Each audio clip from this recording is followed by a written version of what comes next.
Assalamualaikum warahmatullahi wabarakatuh. Apa kabar sahabat Indonesia sehat? Dan kita berjumpa di kesempatan hari ini dalam spesial talk show kita bersama Dr.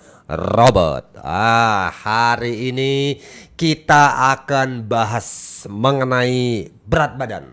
Oh ya, ini sebelumnya kita pernah bahas tentang bobot tubuh yang berlebih. Nah, hari ini kita akan ngomongin tentang kurus ya. Kurus, ada apa ketika berat badan minus? Nah ya, ada juga kalau kemarin ada ngomong orang gemuk pengen kurus, tapi ada juga orang yang kurus pengen gemuk. Nah, itu satu. Yang kedua, badan yang kurus Pak Bu, yang susah gemuk, ini perlu dicurigai. Jangan-jangan ada penyakit tertentu yang bikin badan kita nggak bisa gemuk-gemuk. Nah, untuk itu kita tanya sama Dr. Robert yang sudah siap dengan catatannya untuk membedah dalam dialog kita pada kesempatan ini. Oke dokter, kita ngomong soal berat badan lagi nih, tapi kali ini ngomong kurusnya ya. Kemarin kita ngomong gemuknya. Gemuk salah, kurus salah. Sekarang kita ngomong kurusnya. Nah ini kenapa dok? Karena ada juga orang yang begitu kurus pengen banget gemuk tapi kok nggak bisa ini kenapa nih kalau orang yang seperti itu dok? Saya dulu saya dulu waktu SMA kuliah itu kurus kering ceking, berat saya cuma 47 kilo. Oh, SMA 47 kilo doang? Iya, kurus saya jadi sampai apa kayak itu loh orang bilang statusnya mendekatin kurang gizi. itu kenapa nggak bisa naik, makannya susah? Atau waktu kalau saya ya banyak, kalau saya itu makannya banyak, tapi nggak jadi daging, jadi kentut doang. Ya, itu kenapa? Nah sekarang kok bobot berapa nih sekarang dokter? Sekarang 75 bobotnya ya. Ya. Jadi justru sekarang lebih berisi ya dibandingin dulu ya. Ya anakku juga sama tuh, kemarin itu dia kurus juga, nggak bisa naik. Terus sekarang saya suruh ikut fitness karena dia juga diledek temennya kan. Sampai diledeknya itu kayak itu loh, kayak tahanan Yahudi zaman dulu yang nasi Jerman itu kan. Wah, emang bener kurus kering. Nah bener, begitu dia fitness ya, sebulan naik hampir 4 kilo dan langsung. Nah, ternyata karena anak sekarang itu, kalau yang ini ya kasus anakku tuh, dia kurang gerak, metabolismenya jadi kacau. Banyak kan biasalah gadget kan. Dan begitu gerak langsung naik berat badan. Saya sampai cepet juga ya gitu. Gitu ya. Iya, jadi kurus salah, gemuk salah. Yang banyak loh orang yang kurus ya susah banget jadi gemuk gitu. Banyak dok. Aku banyak ketemu teman gitu. Sebetulnya ada ininya penyebabnya tuh banyak. Ada satu yang umum tuh genetik. Genetik dalam arti gini, kalau bapaknya kayak lidi, sapu lidi, ibunya kayak sapu lidi, anaknya otomatis kemungkinan besar kan kecil-kecil juga. Itu sering tuh. Jadi saya lihat kayak teman saya itu dulu, teman saya itu sering kurus kering gitu kan. Saya sampai bilang, aduh lu dikejar anjing mati, lu dikira tulang berjalan gini. Nah terus suatu hari saya main ke rumahnya kan, itu saya kaget, kok sekeluarga tuh benar-benar kayak angka. Saya sampai ledek gini kan, bapak, ibu, anak ini kayak lidi tuh, ternyata di garis. Kayak orang hitung apa? Orang hitung zaman dulu gitu ya. Ngitung hari itu. Ternyata memang genetik dia. Makannya banyak mereka. Makan jadi banyak. Kurus memang sulit buat gemuk. Ya agak sulit memang, tapi bisa disiasatin gitu loh. Karena genetik itu kan gini, cetakan dari sananya tuh biasanya kenapa begitu? Dia mungkin metabolismenya aktif banget, itu biasanya gitu. Jadi makan banyak, dibakarnya banyak. Ya sebetulnya itu nggak apa-apa kalau yang genetik kurus ya. Itu sebetulnya malah bersyukurnya badan akan sehat gitu loh. Umur jadi panjang karena penyakit-penyakit akibat kegemukan kan tidak ada, berkurang. Nah, cuman kita harus bedain gini Pak, kurus orang sehat sama kurus orang sakit, itu beda jauh gitu loh. Nah sebab kalau kurusnya karena sakit itu efek kelihatan sekali. Paling gampang nih orang kurus, kalau kita lihat aja dari itu saya bisa ngeliatin, ini kurus sehat atau kurus sakit gitu. Kelihatan dok ya? Kelihatan banget. Karena gini, kalau kurus sakit itu biasanya kulitnya kan kusem karena nutrisinya nggak sampai ke kulit. Terus kulit kendor, mata tuh sampai cekung gitu kan. Dalam gitu Ya, ada rambut ini ya. bisa sampai rambut orang di situ tipis merah. Berapa Terus ya? kulitnya tuh cenderung kering. Ya kan? Terus badannya lemas, mudah lelah karena biasanya orang kurus anemia. Kurang darah ya. Nah, itu satu paketan. Jadi dia apa? Bahkan kalau cewek nih, jadi karena saking kurusnya hormon estrogen dan progesteronnya kan ngaco nih, dia ini jadi menstruasi ini nggak teratur. Nanti kalau sudah menikah bisa sampai susah punya anak. Kalau yang cewek, yang cowok itu nanti penyakit-penyakit yang berhubungan sama metabolik bisa juga Muncul. kena. Katanya ada penelitian orang kurus malah gampang kena penyakit jantung. Ada tuh yang bilang gitu. Nah, cuman ada yang bantah juga, lah orang gemuk juga penyakit jantung juga kan karena kegemukan gitu. Tapi kita harus bedain gitu. Nah, sekarang definisi kurus itu apa sih? Seperti Gitu apa? kan? Kurus itu karena paling gampang kalau orang kurus dideteksi dengan body mass index BMI. Kayak dulu kan kegemukan tuh. Kalau gemuk itu susah dideteksi karena orang yang BMI-nya tinggi belum tentu kegemukan. Bisa saya bilang tuh kan berat badannya gede karena ototnya gede. Nah, walaupun BMI-nya tinggi ternyata dia bukan gemuk. Tapi kalau kurus mutlak. BMI rendah tuh pasti kurus gitu. Nggak ada BMI rendah ototnya gede, ototnya berat sekali gitu. Nggak ada, dia nggak bisa di-ngeles lagi itu. Nggak ada, jadi kalau BMI-nya rendah mutlak itu ya. Mutlak itu udah. Nah, BMI dikatakan kurus kalau dari segi medis itu BMI di bawah 18,5 kilo. Kan indeks ya. Indeks, BMI indeks itu 18 ya. BMI itu berat badan dibagi tinggi badan dalam meter ya, dikuadratkan. Oke. Nah, itu pakai kalkulator tuh mesti, kalau enggak agak susah. Nah, begitu ketemu angka 18,5 ke bawah itu masuk definisi kurus gitu. Atau kalau lebih gampang, dokter, ada berapa kilo lah gitu? Nggak bisa lah. Nggak bisa ya, karena berpatokan pada BMI orangnya ya. tinggi kan nggak, jadi kan harus diperbandingkan dengan tinggi badan dia. Baik. Berarti 50 kilo, tingginya 120 cm. Itu gemuk sekali. Ya.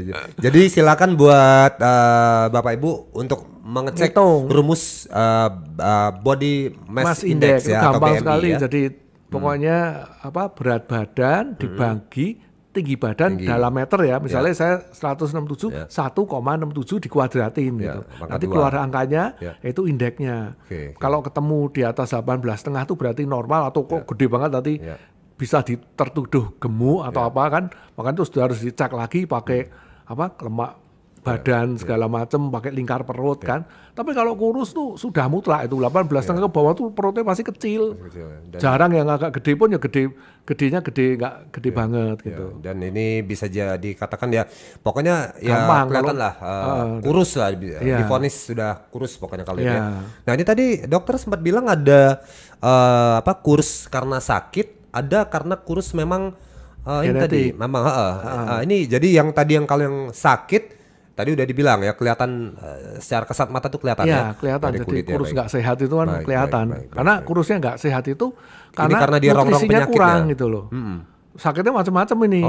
Ya, jadi kalau di masyarakat umum yang paling banyak kalau di negara berkembang itu kurus karena sakit infeksi. Infeksi kronis, contoh TBC. Orang TBC itu rata-rata kurus karena si badan ini kan ngelawan terus terhadap serangan kuman ini. Jadi suhu badan naik, metabolisme naik, terus si antibodi itu kan keluar terus untuk melawan si kuman TBC yang nggak mati-mati. TBC kan susah mati kumannya.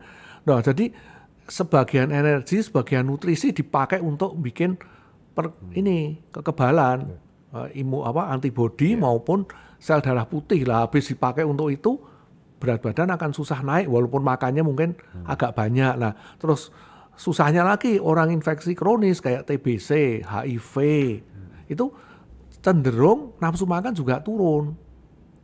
Padahal di sisi lain tubuh membutuhkan dia harus makan banyak. Karena kuman tuh pinter juga. Luar biasa. Kuman tuh punya sejenis kecerdasan, jadi dia mau bercokol dalam tubuh si hostnya nih manusia. Dia persiapan manusianya dibikin kurang gizi, tapi jangan sampai kebangetan mati, nanti dia ikut mati. Terus dia bikin supaya tempat tinggalnya si kuman tuh nyaman kayak TBC, dia bikin kapsul lemak untuk nutupin sebagai antibodi ini nggak bisa nyerang, darah putih nggak bisa nyerang. Kalau HIV itu dia lebih jahat lagi, justru sel darah putih yang gunanya untuk kekebalan malah dia singgah di situ, dia berkembang di situ, ya gimana mau ngelawan kan, susah. Nah kayak gitu, itu grogotin kita memang. Jadi TBC paling sering lah kita temui ya, untuk yang membuat orang tuh jadi kurus gitu HIV, ya. HIV juga sering tuh berat badan turun terus. Nah itu penyakit yang infeksi yang paling banyak itu. Terus ada lagi penyakit metabolik. Metabolik itu contoh hipertiroid. Hipertiroid itu badan kita tuh kayak sistem pembakarannya jadi boros. Kayak kalau mesin itu gasnya kegedean. Kayak kita punya motor atau idle-nya kan, kalau idle ada tuh idle-nya dinaikin tuh, kalau zaman dulu pakai karburator boros. Itu jadi orang hipertiroid itu ibaratnya kayak mesin yang idle-nya kegedean. Langsamnya tuh kegedean, jadi kayak akibatnya boros, kurus, walaupun makan banyak dia. Orang hipertiroid itu makannya banyak tapi kurus karena pembakarannya tinggi banget. Nah itu, terus diabetes kan. Diabetes tuh mula-mula mungkin awalnya dia gemuk, malahan kegemukan, tiba-tiba kok nyusut, badannya menyusut mendadak. Karena apa? Insulinnya udah nggak bisa kerja, minggirin gula dalam darah yang kita makan makanan, terus jadi gula dalam darah. Nah, gula dalam darah itu oleh insulin akan dipinggirin ke sel, jadilah sel lemak, jadi protein, jadi itu glikogen, bukan protein, glikogen dan lain-lain, nggak bisa bekerja. Udah nyerah insulinnya, akibatnya jadi kurus walaupun makannya banyak. Orang diabetes makannya banyak makan, banyak minum, banyak kencing kan, tapi kurus. Tapi nggak bisa gemuk. Orang diabetes itu namanya kalau udah sampai tahap parah itu udah akan kurus banget. Nah kalau orang nggak ngerti, gue sembuh nih kurus, wadah nanti gulanya bisa 600 tuh dicek di darah, dia kurus kering gitu loh. Tapi kurus kering yang tidak sehat. Gitu. Dan inilah beberapa penyebab Anda susah gemuk ya, Bapak Ibu Saudara sekalian. Coba dicek nih, yang lagi dengar siaran ini, yang lagi melihat dialog kita bisa ini. Bisa terangin yang serem-serem, nanti tak terangin yang ringan yang belakang. Gampang ya. Jadi ini paling untuk dicek kewaspadaan kita nih. Ya, karena kan yang serem ini harus saya bilangin dulu biar dicek dulu. Kalau yang serem nggak ada ya sudah lega. Jangan nanti nyepelein kan. Ini cuman gini-gini, ternyata penyakitnya dibalik itu serem. Jadi ini kalau yang mau gemuk harus menyembuhkan dulu sakit-sakit tadi ya. Kalau mau itunya tetap belum sembuh ya nggak bisa. Akan bisa ya. Baik, nah ini berarti ada yang memang kurus karena penyakit. Nah ada lagi kurus yang ada penyakit yang kurus yang mengerikan lagi. Ada pasti ada. Saya bilang serem dulu biar kamu. Kanker. Oh jelas ya. Kalau kita lihat orang kanker itu berat badan turun terus, makannya biasa turun terus, sudah dikasih macam-macam turun. Itu kita mesti waspada juga. Ada kanker enggak? Lebih baik periksa ke dokter kan, karena kanker itu kadang-kadang nggak bergejala waktu awal. Bahkan gejalanya itu tadi berat badan turun terus gitu. Sampai berapa dok itu turunnya dok berat badan? Kalau orang kanker ya, saya sering tuh, sampai ini Pak, kaki ini, paha itu segede lengan doang. Oh my God. Tinggal tulang beneran. Sampai dia nggak bisa jalan. Habis karena kanker itu licik dia tuh. Jadi kanker itu sel yang immortal namanya. Jadi sel ini berusaha, gua pengen hidup abadi. Kalau sel normal tuh ada masanya dia berkembang, kemudian dia udah tua, dia bunuh diri mati, supaya nggak jadi kacau. Nah, sel kanker itu sel nggak sempurna, tapi dia kepengen tumbuh terus. Nah, akibatnya kalau tumbuh terus apa? Ya butuh nutrisi kan. Dia nyuri nutrisi dari badan kita. Kalau di kedokteran namanya glutamin trapping, salah satunya itu. Jadi glutamin itu amino terbanyak dalam badan kita yang dipakai untuk bentuk otot, bentuk sel darah gitu, dicuri sama dia untuk bentuk sel dia. Bahkan dia tuh sampai bentuk pembuluh darah baru supaya makanan untuk sel kankernya ini banyak. Nah itu kayak gitu. Jadi karena semua nutrisi, semua energi dipakai untuk tumbuhnya sel kanker ini, orang si induk semangnya badan orang itu akan kurus dengan drastis. Dan kurusnya benar-benar kalau sudah parah tuh luar biasa, dan mengerikan. Itu orang kena kanker ini masih belum terasa belum biasanya apa-apa kadang-kadang. Hanya tapi kalau sudah nyebar baru kan gejala sakit. Tapi kalau enggak tuh dia cuma kurus saja, turun. Aku cuma bingung kan, kok saya kurus padahal kalau pola makannya berubah ya wajar ya. Pola makan nggak berubah, kegiatan nggak berubah, nggak lari maraton nggak apa, tapi berat badan turun terus, dicek gula darah normal, dicek apa lainnya normal, nggak ada kelainan, infeksi dites normal. Nah itu ada sana. Oke. Harus aware nih. Wah, ini agak serem ya nih ya. Oh, ini yang serem kan? Iya. Baik, ini sebelum kita lanjut lagi, kita kasih dulu nih King pengen lewat. Oh iya, ini bisa untuk gemuk nih. Ini kita bisa nih. Nanti saya kasih. Peliharalah kesehatan tubuh Anda dengan King. King adalah ramuan herbal ekstrak yang setiap tetesnya mengandung campuran herbal dan bermanfaat untuk membantu memelihara kesehatan tubuh. King terbuat dari bahan herbal berkualitas, daun kelor, rimpang temulawak, bunga rosella, dan buah mengkudu. Minum King 3 kali sehari 15 tetes. Dikonsumsi dengan mencampur 200 ml air putih. King, rajanya jamu tetes Indonesia.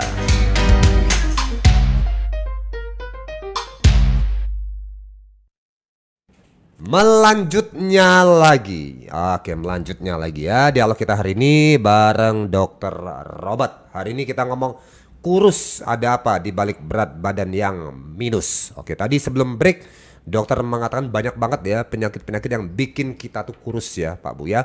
Yang terakhir tadi yang seram adalah kanker ya, yang membuat bobot tubuh daging-daging kita habis dimakan oleh sel-sel kanker tadi. Jadi kurus ya. Iya. Udah pada puncaknya yang paling serem nih sekarang terus yang lebih santai. Oke ya. Oke, nah berarti penyakit-penyakit tadi yang membuat orang jadi susah gemuk ya. Tadi sudah dibahas ya. Nah sekarang berarti di luar itu ada juga orang yang sebenarnya sehat tapi nggak bisa gemuk-gemuk. Jadi memang ada ya. Ada. Jadi yang gangguan pencernaan. Oke. Orang sakit lambung. Ya. Orang yang diare kronis. Ya tahu mau gimana keserap makanannya baru masuk udah keluar keluar. Sakit lambung makan dikit udah mual. Nah, terus asupannya kurang terus. Orang sakit lambung yang ini ada juga loh. Jadi asam lambung kan orang dulu tertuduhnya adalah asam lambungnya berlebih. Padahal kan saya pernah yang cerita tuh di riset orang sakit lambung tuh asam lambungnya kalau diukur sama pH-nya rata-rata ya. Bahkan banyak kan justru cenderung asam lambungnya kurang. Asam lambung kurang, makanan yang masuk tidak bisa dicerna karena untuk mecah protein itu kan butuh asam lambung HCl tadi untuk mecah bersama dengan enzim yang mecah protein karena kurang dia nggak bisa dicerna. Bahkan kan ada nih orang yang sakit lambungnya parah, asam lambungnya kurang itu bahkan sampai makan nasi keluar nasi. Wow. Tidak tidak tercerna itu karena asam lambungnya kurang sebetulnya. Orang nggak tahu bingung dulu. Berarti itu makanan dia makan nggak diserap, cuma lewat doang gitu ya. Lewat doang. Akan kurus itu. Itu kadang-kadang ini orang sakit mah ngobatin sendiri. Ngobatin sendiri dengan antacid kan, obat penghilang asam lambung. Padahal sakit mahnya seperti saya cerita dulu banyakan tuh sakit mah kan dinding lambungnya yang nggak bener. Tapi yang disalahkan adalah asamnya diturunin terus pakai antacid dia ngobatin sendiri. Ya memang antacid kalau asam lambungnya diturunin sampai asam lambungnya turun dengan drastis kan iritasi berkurang. Padahal salah dindingnya nggak ada lapisan tapi asam lambung nggak ada kan iritasi jadi berkurang ya kelihatan sembuh kan. Enak minum terus nih. Lebihnya nggak ada gitu ya. Karena asam lambungnya sampai hampir rendah sekali. Makanan nggak bisa dicerna ya dikurus dia. Jadi percuma makan tuh hanya buat ngilangin lapar doang ya. Lapar, nutrisi segala macam ya lewat aja gitu ya. Nggak lewat terus makanya dia juga jadi anemia nantinya karena kan zat besi di makanan hanya bisa diserap kalau ada asam lambung. Tanpa ada itu nggak bisa juga kan. Nah itu bahaya dari orang asam lambung. Terus ada juga radang namanya Crohn disease tapi kalau di Indonesia sih nggak banyak ya. Di negara barat ras bule itu yang banyak ini sama. Radang menyeluruh di saluran cerna, usus kecil, usus besar, terutama itu dia meradang terus. Ya penyerapan makanan nggak akan berjalan dengan sempurna kan karena radang terus. Ini yang ringan-ringan lah ini nggak sampai parah. Terus ada juga stres, orang depresi. Karena orang stres pasti naikin metabolisme kita kan, kayak saya bilang stres, adrenalinnya naik terus ya. Adrenalin memacu metabolisme ya pembakaran jadi naik. Ya jadi kurus kan. Terus orang depresi nggak mau makan 3 hari nggak makan diem aja di kamar nggak makan minum ya itu kurus juga. Itu yang dari segi kejiwaan. Nah terus yang paling ringan ini yang bukan penyakit sebetulnya, itu kurang gerak. Ya kayak kasus anakku. Kurang gerak. Ya. Jadi kalau kita metabolismenya kurang gerak, karena manusia kan ditakdirkan itu bergerak, sebetulnya bergerak, berusaha keras cari makanan di alam bebas, tiba-tiba cuma tiduran terus, badan kira tuh kita lagi hibernasi. Badan tuh mikir, lah lo nggak butuh gerak, berarti nggak butuh otot gede, nggak butuh cadangan lemak, ini pasti lagi zaman makmur nih, badan tuh oh ini lagi zaman makmur nih, ngapain aku nimbun lemak, ngapain aku gedein otot, udahlah buang aja lah, daripada jadi penyakit. Jadi badan kan punya regulasi, mekanisme. Lalu nggak butuh apa-apa, kayak mobil aja, mobilnya nggak pernah dipakai, nongkrong doang di garasi, cuma dipanasi sebentar. Apa kita beli bensin? Kagak juga kan? Udah nggak usah nyetok bensin, bensinnya deketin juga nggak apa-apa, karena nggak kepake. Nah itu badan salah ngira seperti itu. Nah itu banyak anak-anak muda yang masih, terutama usia muda itu kurus kayak gitu. Nanti begitu dia olahraga naik. Saya juga kecil dulu gitu sama 47, nggak naik, bingung ngapain gitu. Saya olahraga, naik memang. Wah, jadi ini kabar gembira nih ya, buat kawan-kawan, Bapak Ibu yang berat badan yang nggak mau naik-naik, yang kurus sangat, tapi Anda tidak punya penyakit ya, catatannya tidak ada penyakit, olahraga lah ya. Jadi olahraga akan membuat Nah terutama olahraga beban. Angkat-angkat gitu ya. Karena mau jadi kuli panggul juga boleh itu. Makanya kuli panggul kurusnya itu bukan kurus sakit loh. Mereka slim kan, lemaknya habis tapi ototnya keluar. Jadi kurus sehat itu. Gitu. Nah itu karena kalau angkat beban, otot itu kan langsung dia mikir, waduh ini gua lagi harus kerja keras nih. Badan kasih sinyal nih, ayo bangun otot. Nah otot kan massa juga jadi berat. Dan beratnya malah berat sehat kan, bukan berat apa? Lemak gitu jadi otot berat otot ya jadi ya. Nah itu jadi olahraga, jadi dokter menganjurkan orang olahraga ya. Iya, terutama olahraga beban. Nah kalau sudah kurus kering, olahraganya lari maraton ya habis Pak. Lain kan itu kan maraton tuh bakar lemak, habisin kalori ya. Habis jangan. Olahraga beban, terus olahraga ketangkasan, mau bulu tangkis, mau tenis, mau bola, itu boleh ya. Jadi itu kan naikin metabolisme. Habis olahraga kita pasti makan juga akan ditambahkan gitu. Berat badannya pasti naik. Nah itu tadi ya, ini kira-kira menjadi satu jawaban ya buat yang mendambakan berat badannya naik ya, terutama bagi Anda yang pengen kelihatan lebih berisi ya. Nah ini ngomong-ngomong, orang tuh lebih bagus kelihatannya gemuk atau kurus ini dok? Sebetulnya ya kelihatan ideal, tapi kurus sama orang kurus ekstrem juga bikin orang pendek umur kan. Tapi kalau kurus nggak ekstrem itu lebih sehat memang. Asal kurus sehat ya, bukan kurus diabetes, kurus kanker ya. Nah yang nggak boleh ini penilaian nggak Pak, orang kurus nih, tapi perutnya buncit. Nah itu dia. Cacingan ini dok. Nggak cuma cacingan ternyata. Dan tadi saya juga mau ngomong tuh kurus karena cacingan tuh ada, tapi sekarang jarang banget. Makanya obat cacing nggak laku sekarang karena pola hidup sudah bersih kan. Kalau dulu orang cacingan kurus ya, kurang gizi kan. Nah kalau ini nggak, kurus tapi buncit. Jadi itu kurus tapi lemak perutnya numpuk. Nah, jadi otot tidak terbentuk, ototnya nggak terbentuk, kurus tapi perutnya buncit lemak loh ya, bukan buncit anak busung itu yang paling bahaya malahan yang kenapa, itu. Jadi lemak perut seperti saya cerita itu kan lemak bakulit sama lemak perut tuh bahayanya beda.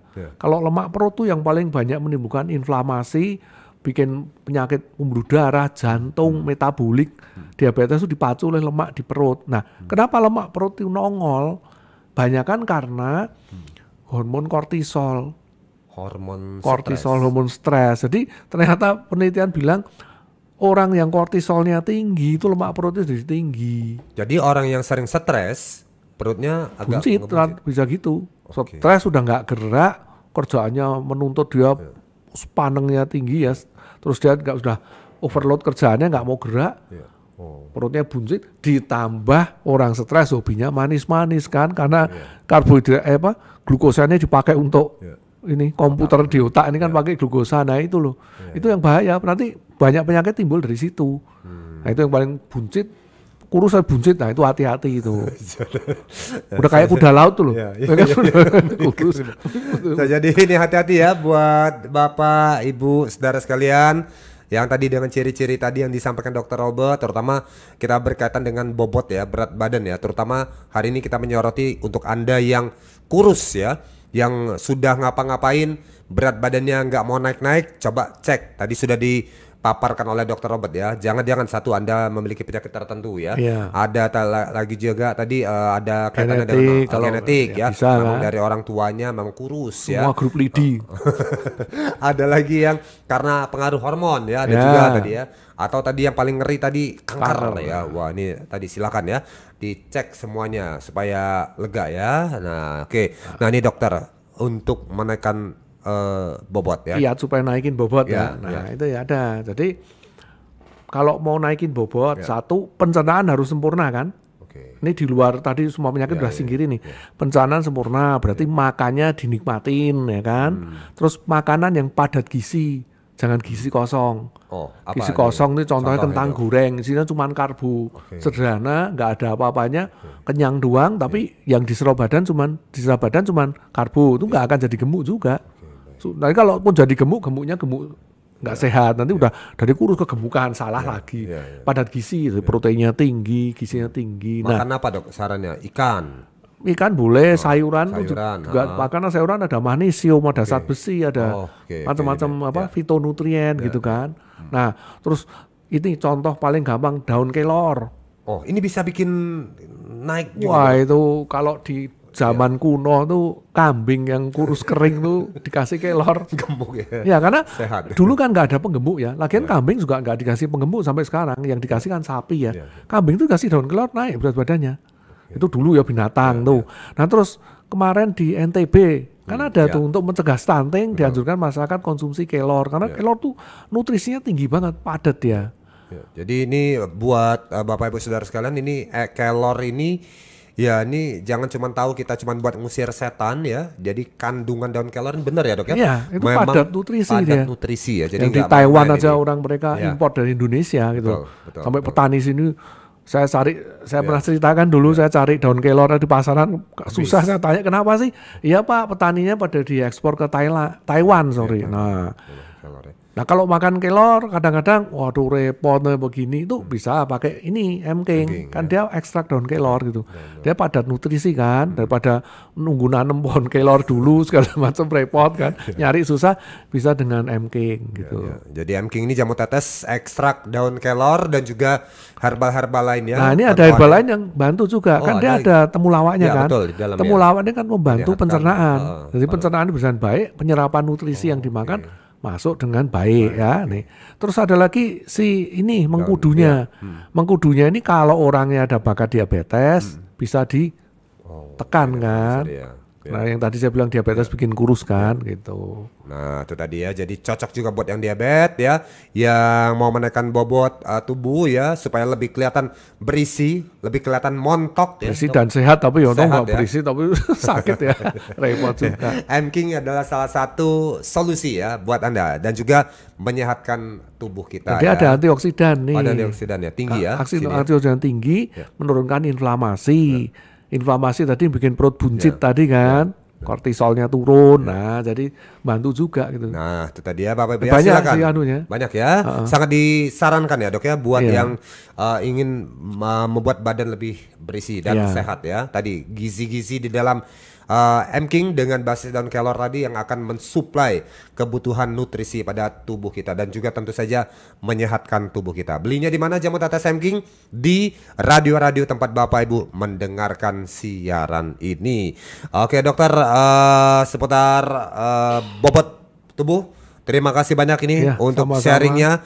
Semoga bisa dipahami oleh masyarakat dan pendengar dan menjadi pedoman ya dalam menjalankan kesehatan sehari-hari. Minum M-King-nya secara rutin karena M-King rajanya jamu tetes Indonesia.